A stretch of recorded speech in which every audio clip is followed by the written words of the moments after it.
মৰমৰ ছাত্ৰছাত্ৰীসকল, মোৰ টিউব চেনেললৈ তোমালোকক আজি পুনৰবাৰ স্বাগতম। আজি তোমালোকৰ বাবে ক্লাছ 9ৰ অসমীয়াৰ অধ্যায় নম্বৰ 2ৰ মানৱ বন্দনা নামৰ পাঠটোৰ সকলো পাঠভিত্তিক প্ৰশ্ন উত্তৰ তোমালোকৰ বাবে লৈ আহিছোঁ। মৰমৰ ছাত্ৰছাত্ৰীসকল, ভিডিঅ'টো স্কিপ নকৰাকৈ লাষ্টলৈকে চাই থাকিব।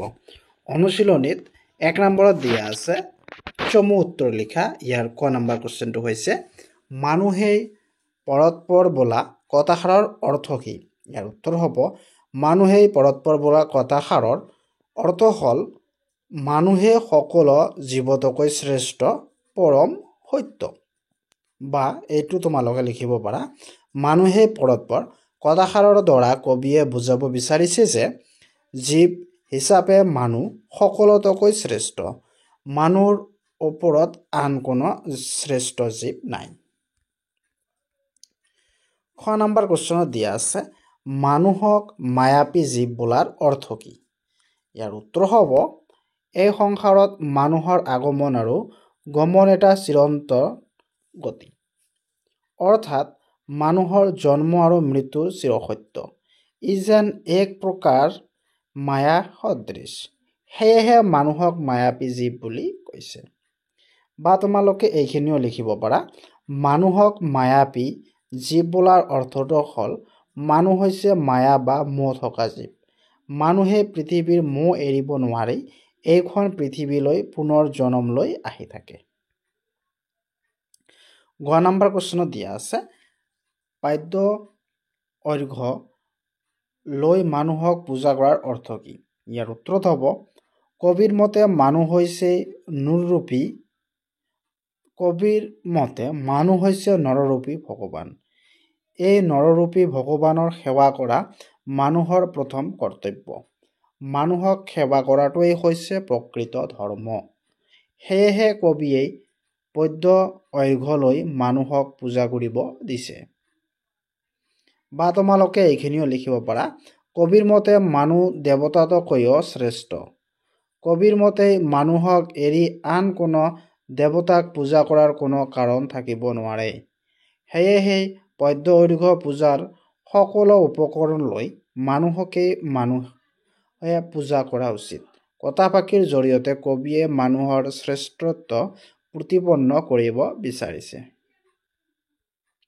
2 নম্বৰ দিয়া আছে মানৱ বন্দনা কবিতাটিৰ সাৰাংশ তোমাৰ নিজৰ কথাৰে বিৱৰি লিখা। ইয়াৰ উত্তৰত হ'ব প্ৰতিমাৰ খনিকৰ কবি চন্দ্ৰকুমাৰ আগৰৱালাদেৱে মানৱ বন্দনা কবিতাটিত মানৱ জয়গান গাইছে। কবিয়ে কৈছে যে মানৱেই বাৰে বাৰে জন্ম লৈ এই পৃথিৱীলৈ ঘূৰি আহে। মানুহৰ আগমন আৰু গমন এক চিৰন্তন প্ৰক্ৰিয়া। মানুহৰ যেন এই পৃথিৱীখনৰ মায়াত বন্দী এক জীৱ। সেয়ে কবিয়ে এই মানৱ জীৱনটোক মানুহৰ কল্যাণৰ হকে উৎসৰ্গ কৰিবলৈ কৈছে। কাৰণ মানুহে মানুহৰ অবিহনে জীয়াই থাকিব নোৱাৰে। মানুহেই মানুহৰ পৰম বন্ধু। এতেকেই মানুহৰ কল্যাণ সাধন কৰাটোৱেই হৈছে প্ৰকৃত ধৰ্ম।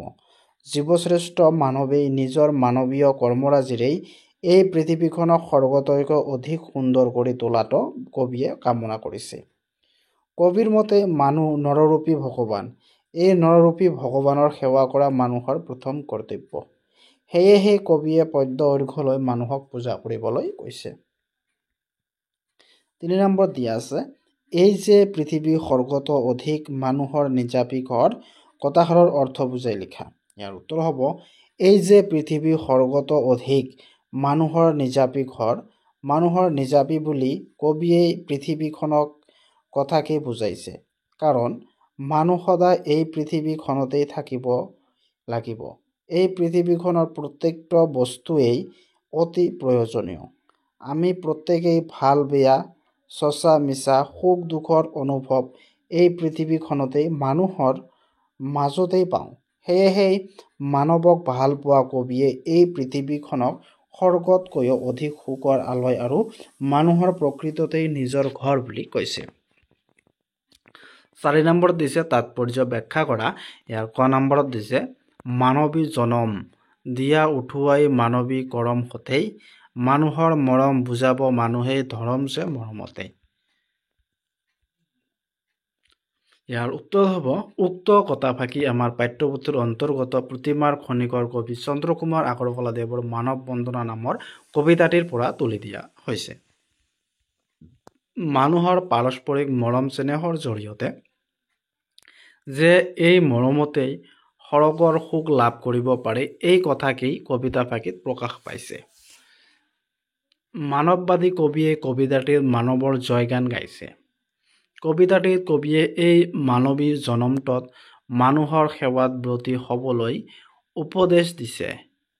মানুহৰ মাজত মৰম চেনেহৰ আদান প্ৰদানৰ জৰিয়তে মানুহে এই ধাৰাতে স্বৰ্গৰ সুখ লাভ কৰিব পাৰিব।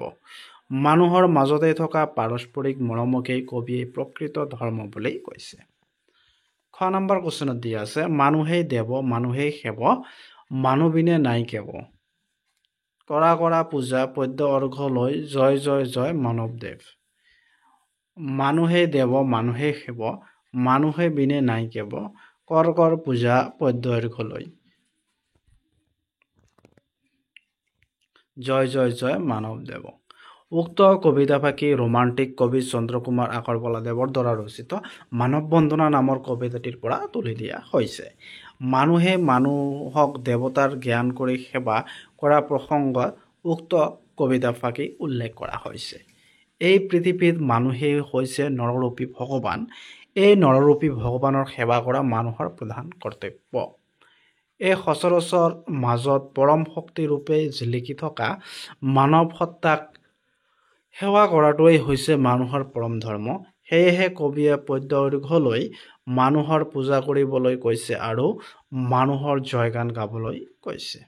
তাৰপিছত ভাৱ বিষয়ক ইয়াত 5 নম্বৰ দিছে সমৰ্থক শব্দ লিখা। মানুহ ইয়াৰ সমৰ্থক শব্দ হৈছে মানৱ। সংগ ইয়াৰ সমৰ্থক শব্দ লগ বা বন্ধু। পৃথিৱীৰ সমৰ্থক শব্দ হৈছে ধাৰা। সোঁত ইয়াৰ সমৰ্থক শব্দ হৈছে ঢৌ বা লহৰ। তাৰপিছত সৰ্গ ইয়াৰ সমৰ্থক শব্দ হৈছে সৰগ। দেৱ ইয়াৰ সমৰ্থক শব্দ হৈছে দেৱতা। 6 নম্বৰত দিছে সংস্কৃত কৰ্ম ধৰ্ম আদি শব্দৰ পৰা কৰম ধৰম আদি শব্দৰ উৎপত্তি হৈছে। এনে কিছুমান শব্দ বাছি উলিয়াই এখন তালিকা প্ৰস্তুত কৰা। ধৰ্ম ধৰম কৰ্ম কৰম মত্ত মনত দেৱ দেৱতা।